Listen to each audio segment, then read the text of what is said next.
This is the Experience Pros Radio Show. Got an opinion or want to ask us a question? Email radio@experiencepros.com or message us on the Experience Pros Facebook page, and we'll interact with you live on the show. Hey, welcome back to the Experience Pros Radio Show. Angel Tussey, Eric Raymer, hanging out with you and empowering you to get your brand right. Absolutely. Our next guest is Melba Pattillo-Beal. She's the author of the best-selling memoir, Warriors Don't Cry.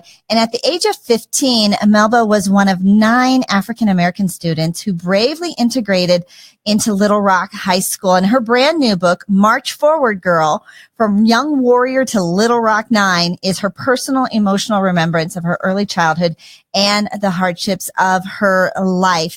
She was frustrated by the laws that kept African-Americans separate but very much unequal. But even as a young girl, Melba had the heart of a warrior, and her story will empower other young people to stand up to injustice and fight for freedom and equality for all people. The brand new book, March Forward Girl, author Melba Pattillo-Beal. Welcome to the Experience Pros Radio Show. Well, hello to everybody, and welcome and blessings to be here. Thank you, and blessings right back, Melba. It's very nice to have you on the program. Tell me the memoir that you wrote. You put it in 2 different formats. Is that correct? You've got one for adults and one for young readers? Yeah, rather. The one that you're going to, that actually is part of a triple discussion of my life. The one that you are discussing now, March Forward Girl, is really starting from 0 up to 14. And the discussion is, how did it all start? What am I hoping for that? I'm hoping young men and women who are, for whatever reason, being oppressed today will see that you have to hold your own. You have to know who you are, and it is from that knowledge and that placement that you will be able to gain your own pedestal in the world. I want everybody to know, in Warriors, I said one statement that all the critics pointed to, and it goes like this. Nobody tells you that you're a second-class citizen. Nobody bends over the crib when you're born and says, hey, Mel, look at here, girl. You're second class. You're not wanted. You're not going to vote. You're not going to have the privileges that other people have. And so somehow you find that out because you lose your self-esteem teaspoon by teaspoon, day by day. So March Forward Girl shows you how that happens, how people would steal from you everything that you are. And by the time I was 3, I could see the difference because my parents were one way in private, but then we'd go to the grocery store where there were white people, and all of a sudden they were kowtowing, bowing. Really? If we were standing in line waiting to have our groceries checked out, well, white folks would come up and step right in front of us. Yeah, Melba, I hear this, and of course, I grew up in Orange County, California, a completely different scenario all the way around, and yet it just curdles my stomach to think of the way that people are treated, and I, from my lips to God's ears, I hope that your memoir makes such a difference to the people who will have the guts to pick it up and actually read through it. Right. Don't marry black folks or African Americans or whatever is different than you are, Africans or whatever. I'm not saying that. I'm not trying to make them your BFF. I'm just saying we can't be equal until we see equal. Amen. Everybody's equal.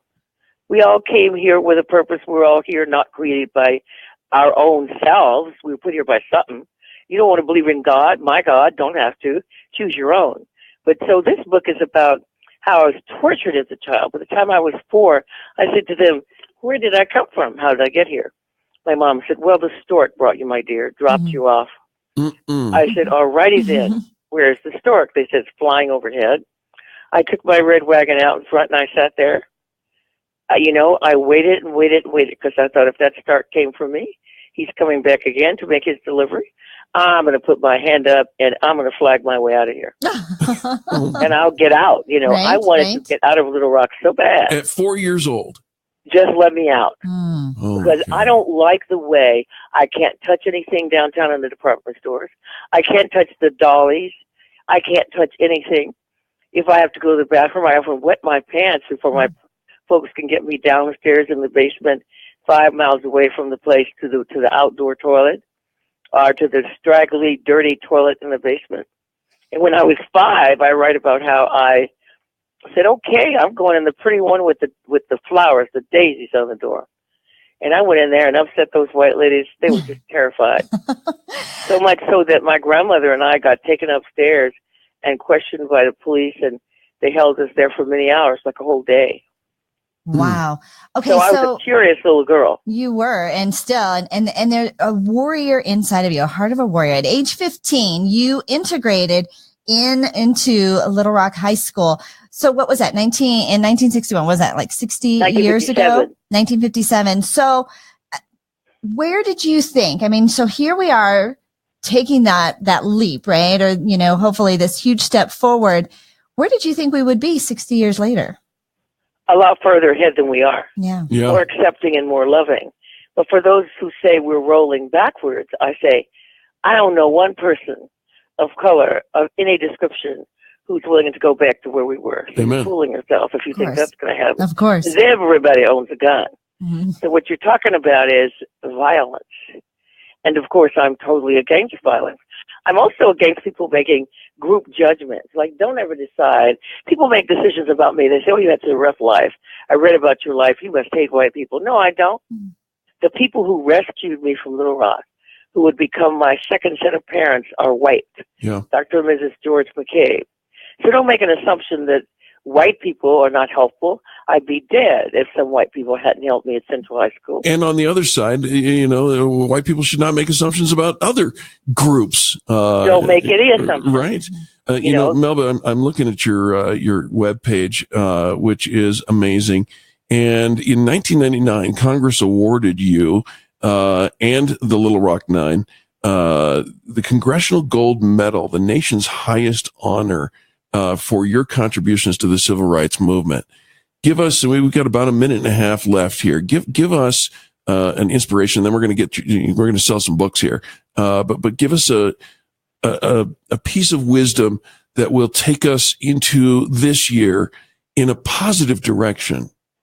Wherever we are, people are complaining about our administration, or whatever we're doing, have faith that this is a lesson. There's nobody I know who's not awake. And so the next question is, what can you do? What actions can you take? At 76, I get up in the morning and think about what should I do today to contribute to somebody else rather. And what are my blessings?